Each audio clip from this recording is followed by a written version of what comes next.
تخيل ايه اكتر حاجة ممكن تدمر حياتك؟ الفقر، السمنة، الادمان، اي حاجة من العادات السيئة اللي بنعملها. احب اقولك ولا حاجة من دول.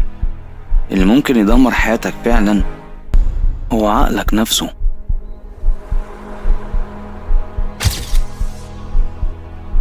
طب السؤال الاهم، ليه عقلك بيعمل فيك كده؟ خلينا اسألك سؤال صريح قبل ما اجاوبك. كم مرة قلت لنفسك انا لازم اتغير؟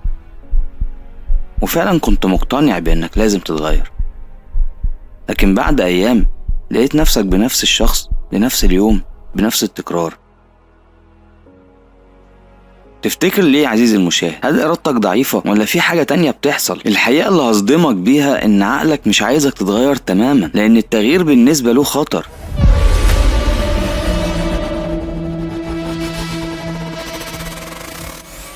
العقل مصمم لحاجة واحدة بس، البقاء مش النجاح.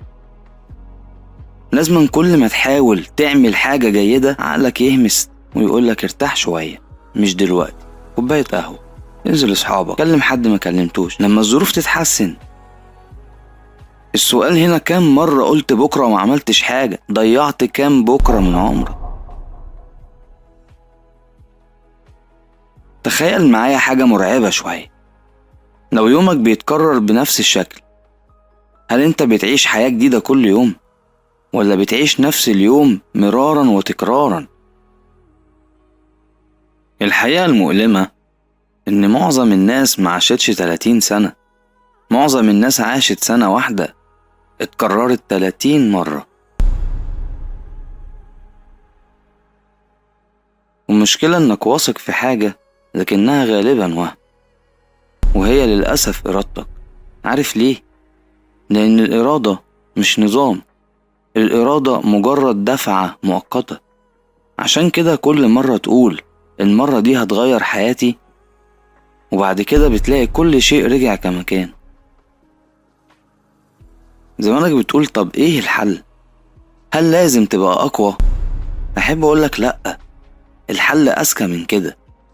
بدل ما تعتمد على الإرادة، اعتمد على النظام. حط نظام، حط سيستم لنفسك في وقت هتتمرن فيه. فتيجي تقول لنفسك هل أنا عندي طاقة أتمرن؟ طبيعي مخك هيهرب، هيقولك لأ مش دلوقتي، انت لسه واكل، انت لسه عامل. خلي السؤال هو جه وقت التمرين، التايم اللي انت محدده للتمرين، واعمل ده على كل حاجة مهمة في حياتك. أحب أقولك إن الموضوع بسيط وتافه لكنه صعب التنفيذ، بس انت قدها عزيزي المشاهد. يا رب تكون فهمتني كويس. في النهاية الفرق بين الناس اللي حياتها بتتغير والناس اللي حياتها بتفضل زي ما هي مش الإرادة، النظام. لأن الإرادة بتتعب لكن النظام بيكمل حتى لما انت تبقى تعبان. حط نظام واجبر نفسك عليه